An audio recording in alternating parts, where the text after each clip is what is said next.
You're listening to Rebel Spirituality with me, Sam Goldfinch. Here's the truth. Wisdom doesn't follow rules. So each week we're going to explore what it means to wake up your way so you can live a more peaceful, creative and inspired life no matter your circumstances. It's time to blaze your unique path to truth.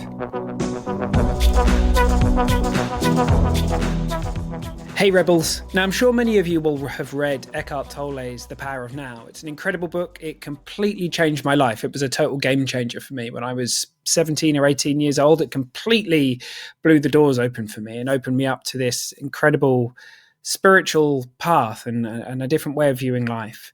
But what I want to reflect on today is why? Why is the now so powerful, right? And I know Eckhart does a fantastic job of exploring that in the book, but there's a few things that I really want to kind of drive home for us today because I think they're easily forgotten, all right? Now, the first one is that there's so much stuff available to us in the now that isn't available to us anywhere else. So if you think about life, whenever you meet a situation, whenever you meet a person, whenever you're in the middle of a circumstance, when you're in the middle of it, you have access to everything that makes you you. You have access to the deep source of wisdom that resides at the heart of your being, access to your creativity, access to the insights that come with a feeling of deep connection with the people that are around us, access to all sorts of different things, the ability to breathe, the ability to be able to regulate ourselves. There's actually a huge amount of stuff that we have going for us that's built in to the system, and thank goodness for that. Now, that stuff gets written off when we're in our head. When we're upstairs imagining what's going to happen, there's that party next week or that business meeting or that discussion that we're going to have with our husband or our wife, whatever it happens to be.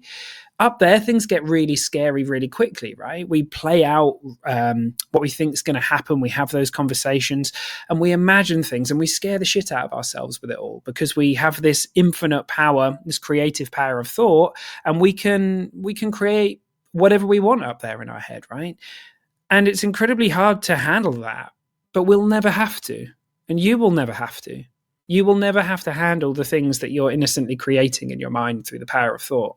The only things that you're ever going to have to handle or deal with or accept or surrender to or enjoy or be with are the things that are actually happening right here in the now where your hands are. It's actually the very place from which your life unfolds. And we forget that all of the time. We relate to those images in our head of past or future, whatever they happen to be, as being more real than where we are when we're creating those images, right? And you are only ever where your feet are. You're only ever where your body is. Are you ever going to be anywhere else? Are you ever going to have to deal with any other circumstance other than the one that you're actually in right now? And wherever you are right now, you're watching this video, right? Now, prior to this, you may have been a week in the future. You might have been 25 years in the past in your mind, but that's not real. That's not real. You're never going to have to deal with what's going on up there. And that's the really great thing about the now, and the real power of it is there's no room for a story in the now. The now is so thin that you can't fit anything into it. But try and bring anything into it. It's gone, right?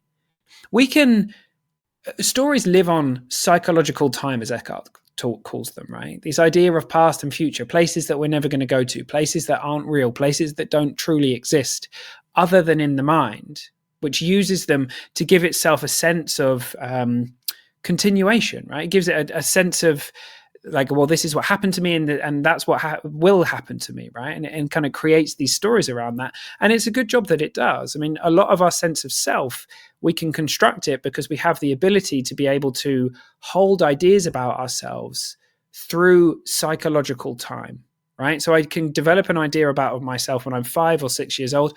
I can still be carrying that idea when I'm 25, 26 years old. I'm not having to consciously do that. It's being held in the memory of me. Now, it's not real. It can fall away at any time and it can be replaced with a different memory of me, a different way of relating to myself. So it's not that this incredible power isn't useful. Like it's wonderful. The earthbound self, the ego, this constructed sense of us relies on these incredible faculties that we have of memory and vision and imagination and all these things. But you, who you really are, you reside right here in the now, and you're never going to be anywhere else. So the real power of now is in seeing the powers that it brings to us, the incredible things that we have going for us, like I said before. So reflect on that this week.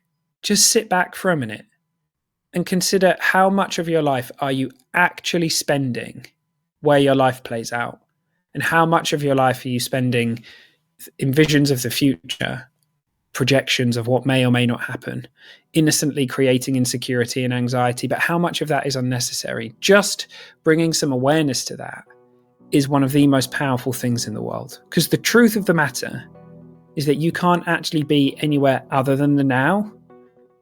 Thought can trick us into thinking that we are, but that's not possible. You've only ever been here. You will only ever be here. There is nowhere else you will ever be. All right, team. I hope you have the most amazing week. And I'll see you all soon.